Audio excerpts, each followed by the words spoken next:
ప్రేక్షకులకు నమస్కారం. పల్మనాలజీ కార్యక్రమానికి స్వాగతం. గురకకు ఎటువంటి చికిత్సా విధానం అందుబాటులో ఉంది? గురక సమస్య తీవ్రత ఎక్కువైతే సర్జరీ తప్పనిసరా? అలాగే గురక సమస్యకు ఇంట్లో తీసుకునే నివారణ మార్గాలు ఏమైనా ఉన్నాయా? వీటి గురించి మాట్లాడడానికి ఈరోజు మనతో ఉన్నారు ప్రముఖ senior pulmonologist doctor Shyam Sundar Raj గారు. వారిని అడిగి మరిన్ని వివరాలు తెలుసుకుందాం.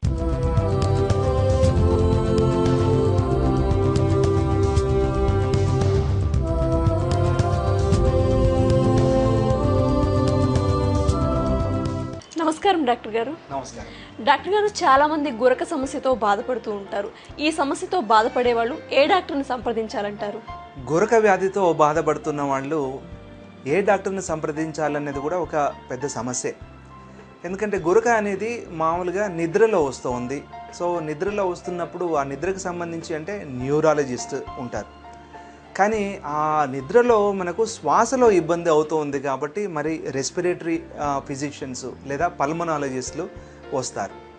సో నిద్రలో జరుగుతున్న శ్వాస సంబంధిత ఇబ్బందులు అన్నమాట. ఈ గురక అనేది నిద్రలో జరుగుతున్న శ్వాస సంబంధిత అవకతవకలు అన్నమాట. కాబట్టి అటు న్యూరాలజిస్టులు కానీ లేదా పల్మనాలజిస్టులు కానీ అదేవిధంగా కొంతమంది ఈఎన్టీ డాక్టర్లు కానీ వీళ్ళు ముగ్గురులో ఎవరైనా కూడా చూస్తారు, ఎవరైనా కూడా చూడొచ్చు. కానీ చాలా మటుకు ఈ రోజుల్లో పల్మనాలజిస్టులు అనే డాక్టర్లు ఈ శ్వాస వ్యవస్థకు సంబంధించిన ఇబ్బందులను చూస్తూ ఉన్నారు. వాటికి సంబంధించిన పరీక్షలు మిగతావన్నీ కూడాను వాళ్ళే చేస్తూ ఉన్నారు. దాని తర్వాత ఒకవేళ సర్జరీ అవసరం ఉన్న పక్షాన వాళ్ళు అట్లాంటి పేషెంట్స్ని ఈఎన్టీ డాక్టర్లు కూడా చూసేదానికి వాళ్ళని రికమెండ్ చేస్తూ ఉన్నారనమాట. సో ఈ ముగ్గురు స్పెషలిస్టులు న్యూరో ఫిజిషియన్స్ కానీ పల్మనాలజిస్ట్ కానీ ఈఎన్టీ డాక్టర్లు కానీ ఎవరైనా కూడాను ఈ వ్యాధిని చూడొచ్చు. వాళ్ళని మనకు సమస్య ఉన్నట్లయితే వాళ్ళని ఎవరైనా కూడాను అప్రోచ్ అవ్వచ్చు. డాక్టర్ గారు, ఈ గురకకి ఎటువంటి చికిత్సా విధానం అందుబాటులో ఉందో వివరిస్తారా? గురకకి అనేక రకాల వైద్య చికిత్సలు ఉన్నాయి. అయితే దాంట్లో మనకు వాళ్ళకు ఉండే సివియారిటీని బట్టి మనకు ఆ చికిత్స చేసుకోవాల్సిన అవసరం ఉంటుందన్నమాట.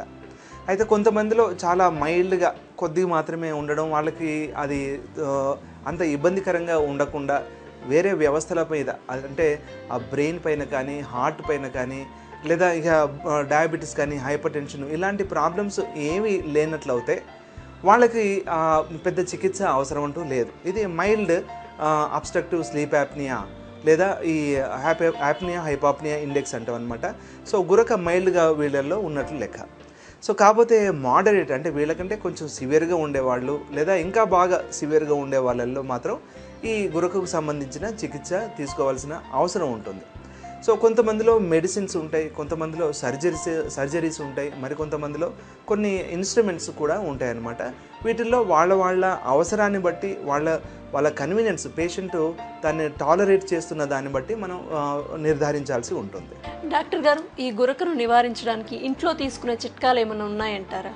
అయితే గురక అనేది ఎప్పుడో ఒకసారి చిన్న దశ నుంచి బాగా ఎక్కువగా పెరిగే సమస్య కాబట్టి తొలి దశలోనే మనం దాన్ని ఐడెంటిఫై చేసి ఏదో ఇబ్బంది పడుతున్నారు పేషెంట్ అని అన్నప్పుడు ఇంట్లో వాళ్ళే అంటే పేషెంట్కి చాలా మటుకు వాళ్ళకి తెలియకపోవచ్చు అనమాట, తను గురక పెడుతున్నాను అన్నట్లు కూడా.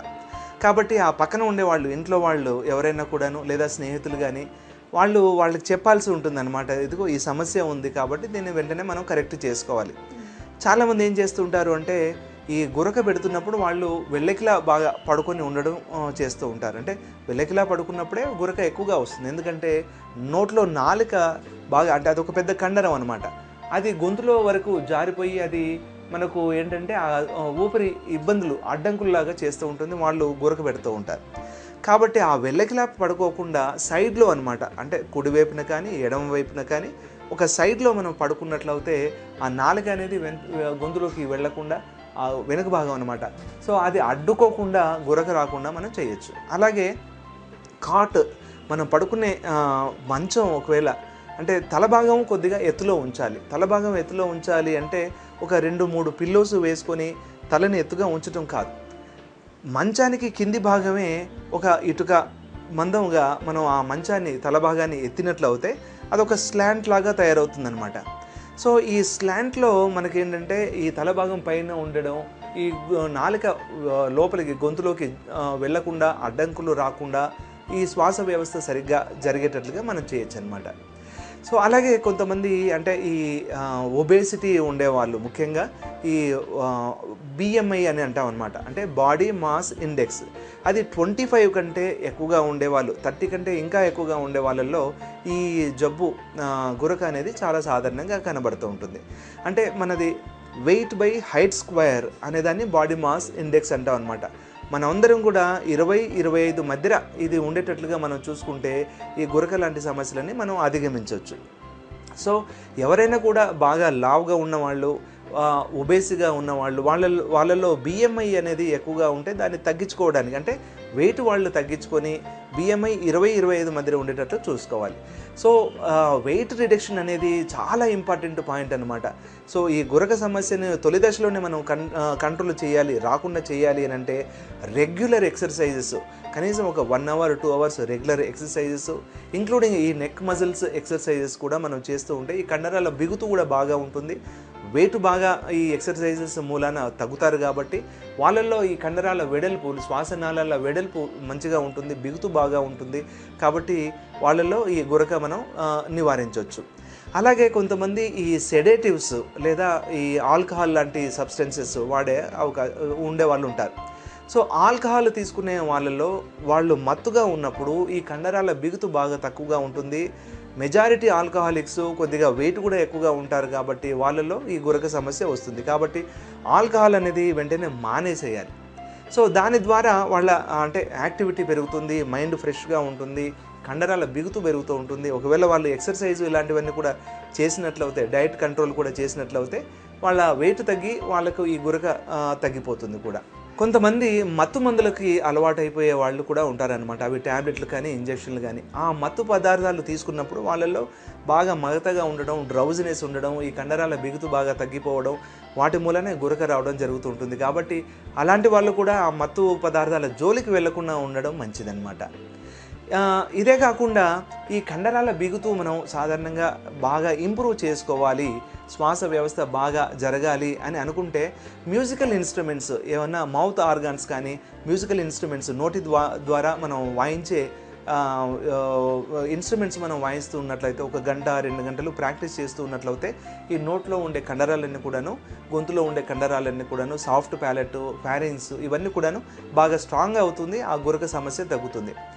ఇవేమీ అందుబాటులో లేని వాళ్ళు సింపుల్గా ఈ ఓవల్ సౌండ్స్ అనేవి AEIOU అనే ఈ సౌండ్స్ని అవి ఒక గంట పాటుగా, అరగంట పాటుగా మనం దానిని కంటిన్యూస్గా మనం ఉచ్చారిస్తూ ఉంటే కూడా మనకు ఈ గొంతు కండరాల బిగుతు బాగా పెరుగుతుందన్నమాట.